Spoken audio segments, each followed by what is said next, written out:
Welcome to the English Audio Club. Today we learn English through a story. So, let's start it. I was born into a wealthy and well-known family in Glenhaven, a quiet town in northern Scotland. I was the younger of two daughters, and we had no brothers. My sister, Isla, was 6 years older than me, so we didn't spend much time together during my childhood. I was only 12 when she got married. I still remember her wedding day vividly. The house was full of guests, laughing, singing, celebrating. But I felt a deep sadness as she left with her new husband, Mr. Alaric. Isla had always been kind to me, far kinder than our mother ever was. I cried quietly as I watched her ride away to start a new life in the city of Inverwick. My parents were cold people. They had always wanted sons, and it was obvious they had little interest in me. Almost a year after Isla's wedding, a letter came from Mr. Alaric. He wrote that Isla was unwell and wished to return to Glenhaven to stay with us for a while. Though I was worried for her, I was also filled with joy. The thought of seeing her again lifted my spirits. They are leaving Inverwick on Sunday, my father told me, and they'll be here by Tuesday evening. When Tuesday finally came, it felt like the day would never end. I kept glancing out the window, ears tuned to every sound. Dusk turned to night, and night to midnight, yet there was no sign of them. Sleep was impossible. Then, around 1 a.m., I heard something faint in the distance. I jumped out of bed and rushed downstairs. They are here. I hear them. I called out. My father and I hurried to the front door and stepped outside, straining our eyes in the dark. We heard it again, a distant cry, echoing across the night. But the road was empty. No lights. No carriage. No people. Puzzled and uneasy, we stood there waiting, ready to welcome Isla and help with her things. But no one came. Only silence returned.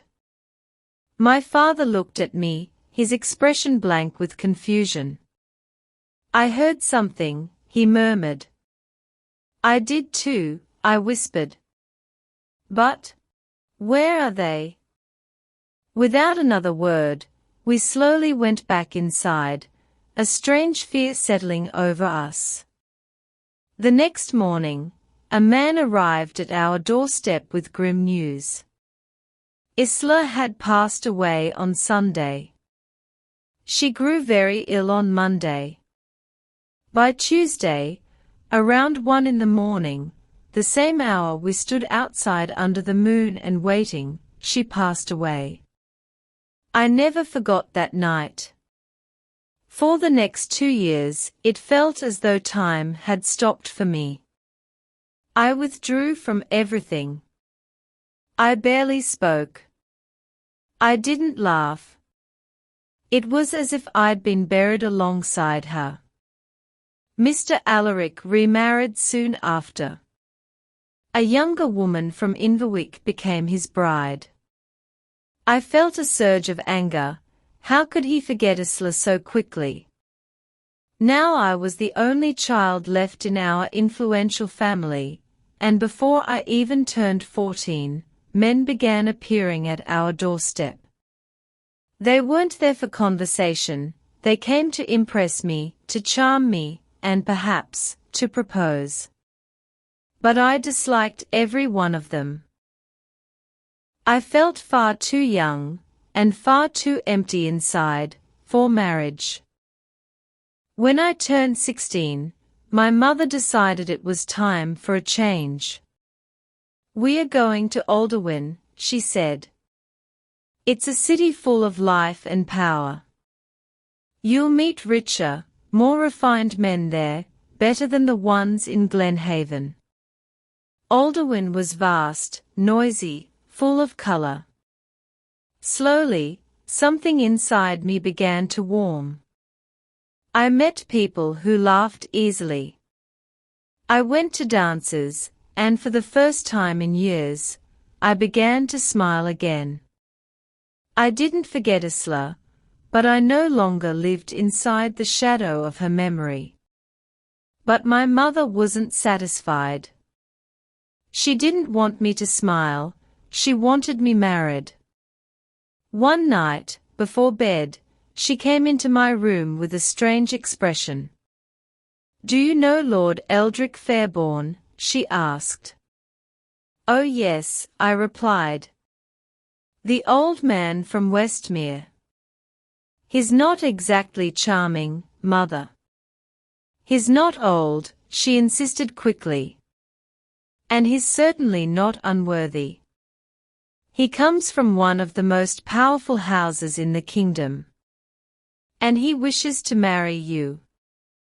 "He loves me?" I asked, incredulous. "Mother, he barely knows me." "He wants to marry you, Flora," she said softly. "You should consider yourself lucky. He's a good man." After she left, I sat alone in the dim candlelight and thinking. Lord Eldrick wasn't cruel or cold. He was intelligent and kind in his way. I didn't love him, not in the storybook sense, but I respected him. And around him, I never felt small or voiceless. The next morning, I found my mother and said just one word. "Yes." Lord Eldrick and I were married the following spring. 2 days later, we left Glenhaven behind and began our journey to Westmere. 3 days on the road, and then at last, we arrived at his estate. It was breathtaking. The house stood by a silver river, wrapped in trees and gardens bursting with flowers. Birds chirped from the branches, and the sky above was cloudless and bright. I stood beside him, hand in hand, and for the first time in years, I felt peace. "Come, my love," Eldrick said, smiling. "There's someone you must meet. Maya, the housekeeper. She knows every stone of this place." Inside, the house was alive. Fires crackled in the hearths, women sang in the kitchen, and animals lounged lazily in every corner. Maya was kind and round and warm, with bright blue eyes. She gave me a tour, and I felt a spark of excitement rise within me. I belonged here. "Now, madam," she said kindly. "Let me show you to your room. Then we'll bring up your luggage, and you can freshen up before dinner." We walked through the halls until we reached a tall oak door. She turned the handle. "This is yours," she said. The door swung open, and I stopped cold. There, at the center of the room, stood something dark and towering. It looked like an old cloak, hanging midair, but with no body inside it. A chill ran down my spine. I jumped back instinctively, heart pounding. Maya turned quickly. "Is something wrong, madam?" I forced a smile. "No. Perhaps it was nothing. Just a shadow. I thought I saw a black coat, maybe." Maya's face drained of color. Now she looked afraid. "What is it?" I asked her. "You look like you've seen a ghost." She swallowed and whispered, "Something terrible always follows the black cloak. If you see it, something is coming. In this house, when someone sees the black cloak, we all know what it means. Something terrible is coming to the Fairborn family. I saw it once long ago, when I was still a child." The very next morning, old Lord Eldrick's father was found dead in his bed. That black thing, whatever it is, never comes without a shadow following it. And now I had seen it again. Something is coming. That night, I tried to keep myself calm. I said nothing to my husband over dinner. I wanted to believe it had been a trick of the light, a fold of cloth, nothing more. I just wanted to be happy. But fear sat quietly inside me. The next morning, Eldrick suggested we take a walk together through the estate. He said he wanted me to feel more at home, to know the house and its gardens as my own. The air was crisp, and the trees whispered above us as we walked slowly through the grounds. "I like it here," I told him honestly. "The people are kind, and the place feels alive. I'm glad I came, glad to be here with you. It's better than Glenhaven in every way." He didn't reply. He kept walking, staring at the path and deep in thought. Then, suddenly, he stopped. He turned to me and took my hand gently, his face pale and his eyes grave. "Fora," he said softly, "listen to me, and listen carefully." I nodded, sensing the weight behind his words. "There's something I need you to promise me. Never, never, go into the rooms at the back of the house. And don't step into the little garden near the back door. Please. Not ever." I stared at him, startled. "Why?" His hand tightened around mine. "Just promise me," he whispered. "Please." He looked like a different man, haunted, uncertain. I didn't understand his fear, but I nodded. "I promise," I said. But a question echoed in my mind. What is he so afraid of here in Westmere Hall? He no longer smiled. He no longer laughed. Eldrick had changed. The man who once spoke with warmth and curiosity now drifted silently through the halls of Westmere Hall like a ghost himself. I began to wonder if the back rooms of the house held some terrible danger, something too dark for him to speak of. But he would never say another word about it. We returned to the house in silence, and once again, I buried his strange warning deep in my mind, trying to recover that brief happiness I had once felt. A month passed. Then, on one bright spring afternoon, I decided to take a walk in the gardens. The sky was open and blue, the trees alive with birdsong. After lunch, I ran upstairs to fetch my hat and coat. But as I pushed open the door to my room, I stopped cold. A woman was sitting in my chair by the fireplace. She looked to be around 40, dressed entirely in black. Her skin was pale, almost grey, and her eyes were white. Empty. Sightless. She was blind. "Madam," I said cautiously, "this is my room. You must be mistaken." She didn't turn her head.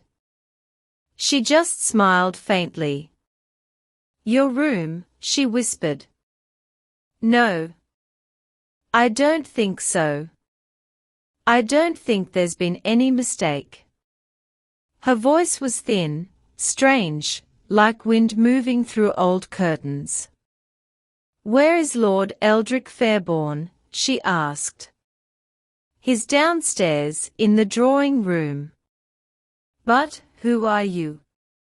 Why are you in here? Her next words froze the air in my chest. Tell Lord Eldrick, she said, that I want him. My breath caught. You need to leave. Now? This is my room. I must ask you to leave. I am Lady Fairborn, she hissed, rising suddenly from the chair. You are not. I said, trembling. You are not Lady Fairborn, I am. Her blind eyes turned toward me, and with a cry, she struck me hard across the face. I screamed and stumbled back. Footsteps thundered up the stairs, and Eldrick burst into the room just as I ran past him, clutching my burning cheek. I stood just outside the door, too shaken to speak, and listened. I couldn't hear everything, but I heard enough. His voice was raised, furious, and hers was trembling and low, full of pain. When he finally emerged, I rushed toward him. Who is she? I demanded. Why was she in my room? Why does she call herself Lady Fairborn? He didn't meet my eyes. His face was pale again, drawn and weary. Forget her, he whispered. Please, Flora, forget her. But I couldn't. And as the days passed, speaking to my husband became harder and harder. Something had come between us, something silent and cold. Something that lived at the back of the house. Eldrick was no longer the man I had married. He was quiet all the time now, lost in his own haunted thoughts. He would sit for hours by the fire in the drawing room, unmoving, his eyes fixed on the flames with a sadness too deep for words. I didn't understand the cause of it, and he refused to speak. Then one morning, as we sat finishing breakfast, he suddenly stood up and said, I've found the answer. We must leave. We must go far away, to France perhaps, or Spain. What do you think, Flora? He didn't wait for me to reply.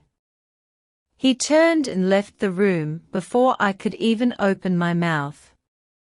I sat there for a long time, stunned. Leave Westmere Hall. Why? What was chasing us that required escape? I didn't want to go. I thought of my mother and father in Glenhaven. They were old now, and my father often fell ill. They had never loved me much, it's true, but still, I felt a duty to remain close. The thought of vanishing to another country filled me with unease. All that day, I tried to make sense of it. And when Eldrick returned that evening, I said nothing during dinner. I could see in his eyes that he didn't want questions. Later that night, I went to my room early, hoping a long sleep would help me think more clearly by morning. But I did not sleep well. I dreamed of the black cloak again, floating, empty, waiting. Suddenly, I awoke. Everything was still, and the darkness around me was thick as velvet. But I was not alone. At the foot of my bed, I saw a flicker of light. A hand was holding a candle. Behind the flame stood her, the blind woman in black. In her other hand, she held a knife. I gasped and tried to leap from bed, but she raised the blade and whispered, "If you want to live, don't move." My body froze. "Tell me one thing," she said, voice as cold as stone. "Did Lord Eldrick marry you?" "Yes," I breathed. "He did. In front of 100 people." She smiled bitterly. "How sad, because he forgot to mention one thing, he already had a wife." "Me?" Her blind eyes burned with something deeper than rage. "I am his wife. Not you, young woman. And you must leave this house by tomorrow. Because if you stay here," she raised the knife closer, "I will use this on you." Then, silently, she turned and vanished into the hallway. I did not sleep again that night. When morning finally came, I told Eldrick everything. My hands trembled as I spoke. "Who is she?" I begged. "That blind woman said she is your wife, and that I am not." He turned sharply toward me. "Did you go into the back rooms?" he asked, his voice tight with anger. "I warned you. You must not go there." "I didn't." I cried. "I swear I didn't. I was in bed all night." She came to me. "Please, Eldrick, I need to know the truth. I'm frightened." He looked away. His face had gone white again. "No," he said at last. "She is not my wife. You are. Don't listen to her. She doesn't know what she's saying." Then, without another word, he left the room. I couldn't bear it any longer. I found Maya in the kitchen, and the moment I saw her kind face, I burst into tears. "I don't understand what's happening," I sobbed. "Please, Maya, tell me who she is. I need to know everything." Maya's hands shook as she led me to a chair. "Don't cry, madam," she said gently. "But listen carefully. What I'm about to tell you is not easy." I nodded, bracing myself. "The blind woman, the one in the black coat, she's dead." My breath caught in my throat. "You saw her ghost?" Maya looked away. "She was Lady Fairborn once. She was married to Lord Eldrick. But no one knows how she died. Her room was in the West Wing, at the back of the house." "They found her in the West Wing," Maya said in a whisper, "on the cold stone floor. The knife beside her body, and her eyes." She paused. "Someone had taken her eyes." I felt the blood drain from my face. "Someone said they saw your husband, Lord Eldrick, that night," Maya went on, holding a knife.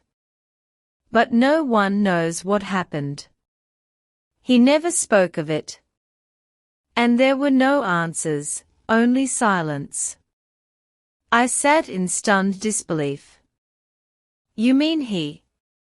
"We don't know what he did." "No one does," she said softly. "But the house does.